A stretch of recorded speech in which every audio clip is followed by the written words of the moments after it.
It's time for Fresh Oil with singer-songwriter and pastor Keith Manley, a program designed to minister the gospel of God's grace and to bring fresh oil to the brokenhearted. And now, with today's program, Pastor Keith Manley. Hello, friend. I'm Keith Manley, and I'm so glad you joined me for Fresh Oil today. Hey, what's caused you to cry out to God lately? Have you been going through something, or maybe the finances are tight, or maybe you've lost a loved one? Maybe it's all the obligations of life, unexpected medical bills. Maybe you're suffering from an illness, and that's really caused you to cry out to God. You know, so many times in life we seem to be going along so good, and then all of a sudden trials hit us, and they hit us hard. I love the book of Exodus. In the book of Exodus, in the first chapter, it tells us about a change that happened in the situation with the Jews who were in Egypt at the time. During the centuries they lived after the death of Joseph, God prospered them, they grew in number, but all of a sudden, the new Pharaoh considered them to be a threat, and he begins to enslave the Israelites, setting hard rules over them to follow. And the Bible said in verse 23 of Exodus chapter 2, during those many days the king of Egypt died, and the people of Israel groaned because of their slavery, and they cried out for help. Their cry for rescue from slavery came up to God. You know, so many times the devil wants to tell you that God doesn't hear you when you pray. But I want you to know that God hears every word you call out to him, friend. Now remember, the Israelites had been in Egypt for almost 400 years, and there's no biblical record of any prophet speaking to God's people during this time. There's no record of writings that were handed down from Abraham to the subsequent generations about how to deal with these kind of situations. The only thing we know is that the people began to cry out to God. And basically, the Israelites said, "Is God there? Does he remember us?"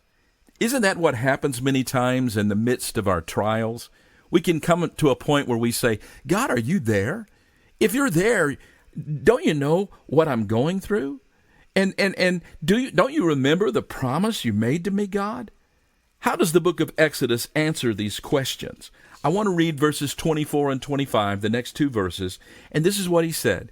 "And God heard their groaning, and God remembered his covenant with Abraham, with Isaac, and with Jacob."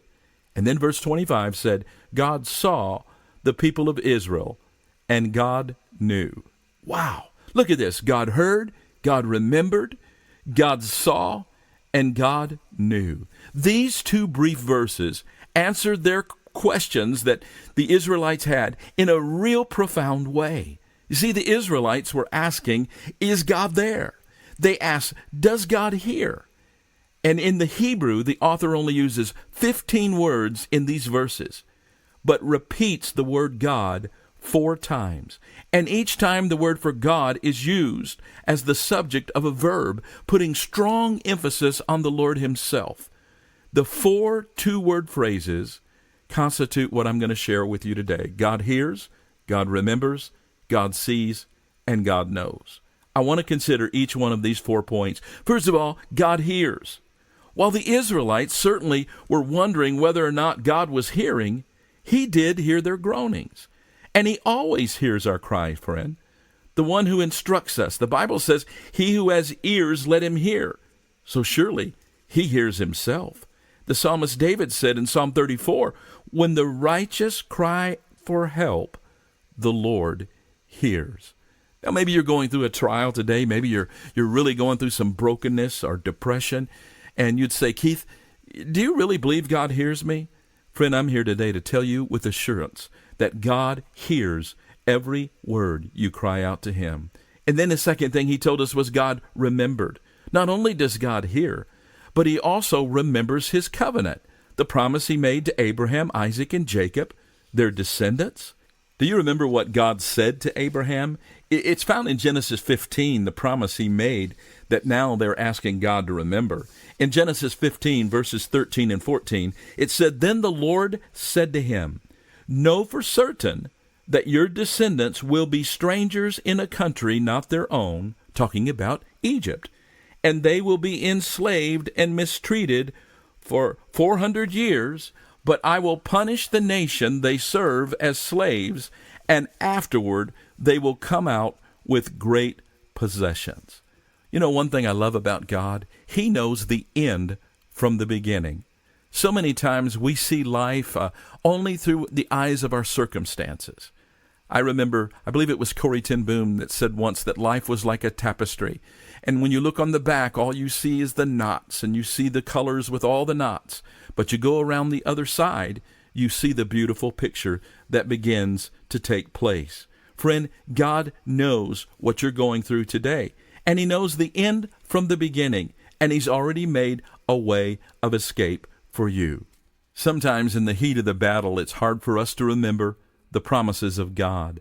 Remember, Jesus said in Matthew 24, He said, this gospel of the kingdom will be proclaimed throughout the whole world as a testimony to all nations. See, the fulfillment of the blessing of all nations through the offspring of Abraham is still in the future, and God will fulfill that promise. We can know with certainty that God remembers this promise, and He is doing the fulfillment today. In chapter 49 of Isaiah, the prophet portrays the fears of the exiled Israelites, that God has forgotten them. He said, but Zion said, the Lord has forsaken me. My Lord has forsaken me. And how did God reply in Isaiah 49? Can a woman forget her nursing child, that she should have no compassion on the son of her womb? Even these may forget, yet I will not forget you. Behold, I have engraved you on the palms of my hands. That is such a powerful word from God. Friend, do you know that you have been engraved on the palms of God's hands? I believe as the nails pierced the hands of Jesus, you and I were engraved on the palms of His hands. If we are God's people, our names are right on God's palms, directly in front of Him, never to be forgotten. Did God forget? Oh, He can never do that. God always remembers His promises. He's always faithful to His people. I love how the Apostle Paul put it. He said in 2 Corinthians chapter 1 and verse 20, Paul said, for no matter how many promises God has made, they are yes in Christ. Oh, I believe someone's listening today and you're saying, Keith, God made me a promise, but it was 30 years ago, and I've still not seen the fulfillment of that promise. My friend, hold on, because God always remembers. The third thing that he said was that God sees. God sees the Israelites. He sees all that happens to them, the slavery that they were suffering under, the murder of their children. The enemies of God, especially Satan himself, always tries to get God's people to think that God doesn't see. But you know what the psalmist said in Psalm 94, verse 7? The Lord does not see, the God of Jacob does not perceive. Understand, O dullest of the people, fools, when you will be wise. He who planted the ear, does he not hear? He who formed the eye, does he not see? God always sees. He knows where you're at today, friend. He knows your condition. He knows what you're going through. As a matter of fact, that brings me to my next point. God knows. The final clause is the most important. And sometimes it's the hardest to translate here in the original Hebrew. And English translators have struggled with this phrase, and they've rendered it many different ways. The NIV said the Lord was concerned about them. I think it's the New American says he took notice of them. The King James said he had respect unto them. But all of these translations include their own interpretation, but it's really quite simple. It's just God knew. The ESV, the English Standard Version, it chooses the simplest and yet ambiguous translation. It just tells us that God sees. The Lord said, I have surely seen the affliction of my people who are in Egypt, and I have heard their cry because of their taskmasters. I know their sufferings. I love that. I know their sufferings. God knew their pain. He knew their sorrow. And friend, He cared. He cared about them. And in the context of this expression, God knew means so much more. What else does God know that's relevant to the Israelite situation? God knows what you're going through today. He knows what's relevant to your own situation. I want to bring out 4 items in addition to their suffering that God knew. First of all, God knows their present weakness. He knows their strength and their ability. He knows what they can handle on their own and when He needs to take over. He knows that unless He acts, they're going to be lost. This is the way the psalmist put it in Psalm 103, verse 14. But He knows our frame. He remembers that we are dust. In John chapter 15, it says in verse 5, Jesus said to His disciples, "Apart from me, you can do nothing." Friend, God knows that we're so limited in our own human condition, that we need His strength. We need His power. The second thing God knew was He knew their future failures and their sins. That's what's so amazing to me. God knows the end from the beginning. Before He ever saves us, He knows the failures that we will fail in. He knows all of our faults. He sees everything we will ever do, and yet He loves us enough to save us. Remember how rebellious these Israelites became?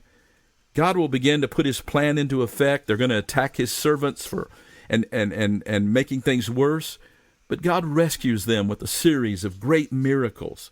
He parts the water for them to go across the Red Sea. After God rescues them one more time from the Red Sea, they begin to thirst and hunger and grumble against God. And God takes them to Sinai, and He speaks the 10 Commandments to them. And the people respond, "All the words that the Lord has spoken, we will do." But it was just a few days later, they made a golden calf, and they began to worship it as Moses was up on the mountain with God. And God calls them a stiff-necked people, and He's prepared to destroy them. But Moses intervenes. Moses intercedes for the Israelites. These are only the failures that are recorded in the book of Exodus. We could continue to relate the history of the Israelites through the centuries that would come later. But you know what? God loved them, and He brought them out of Egypt by His grace. One more thing that God knew, He knew the power of the enemy. Whether that power is a physical disease, an oppressive state, whether it's a human enemy or just Satan himself, God knows their strength. And He knows all of Satan's plans to try and trick us and deceive us. God knows what will happen tomorrow in advance before it ever happens. There is something I have said for years in my heart that has really helped me as I face opposition in my life and trials. I say this: nothing in my life, either good or bad, can happen until it first filters through the hands of a sovereign God. So if it gets this far, it's come with great purpose, and God will see me through. See, friend, God knows the trial that I'm going to face today. And He is right there measuring my trial, guaranteeing my outcome. He knows the power of the enemy. And He tells us that no weapon formed against us shall prosper. You know, God spoke to Jeremiah in Jeremiah 29 and verse 11. And you've probably heard this verse many times. But I love it, and I want to wind up with this today on Fresh Oil. This is what God said to the Jews. "For I know the plans I have for you, declares the Lord, plans for wholeness and not for evil, plans to give you a future and a hope. I know the plans I have for you, declares the Lord, plans to prosper you and not to harm you, plans not for evil, but to give you a future and a hope." God always can bring about His plans, friend. He says in Isaiah 46 and verse 10, "My counsel shall stand, and I will accomplish my purpose." Thank you, friend, for joining me today on Fresh Oil. I appreciate you joining me each weekday right here at this same time. God bless you, friend. He loves you. He really, really does. Stop by our website at weneedgod.com and drop me a line today. Let me know you're listening. Thanks for joining us today for Fresh Oil with Pastor Keith Manley. Fresh Oil is an outreach of Grace Family Church in Rockford, Illinois, and can be heard each weekday at this same time. You can reach us online at weneedgod.com. Until next time, remember, God's love for you is unconditional, and He makes His mercies new every morning.